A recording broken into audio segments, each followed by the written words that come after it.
Merci Madame la Présidente.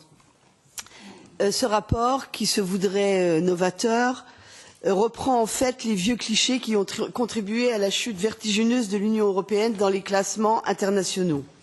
Les pays qui dominent le classement PISA 2015 ne sont pas particulièrement réputés pour leur rejet de l'apprentissage par cœur, les méthodes interactives.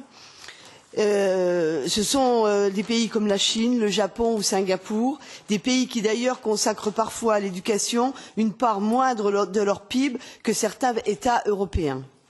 La Finlande, qui était généralement citée comme le modèle d'éducation par excellence, a perdu 10 points en mathématiques et 11 points en sciences entre les éditions 2012 et 2015 du classement PISA. Un recul que l'expert finnois Pasi Sahlberg attribue au moins partiellement à l'accueil des migrants et aux nouvelles technologies qui ont provoqué une diminution du temps de lecture, surtout chez les jeunes garçons.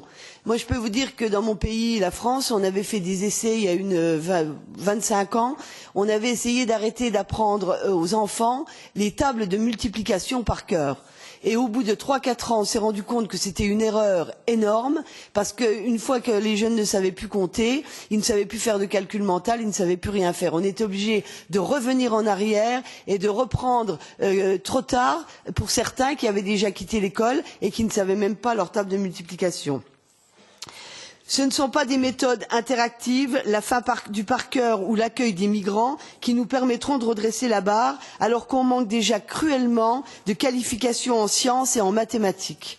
Mais le retour à des programmes rigoureux et rationalisés et à l'autorité dans les classes. Sur tous ces points, vous avez plutôt tendance à préconiser tout ce qu'il ne faudrait pas faire et je pense qu'à ce niveau-là, c'est une erreur.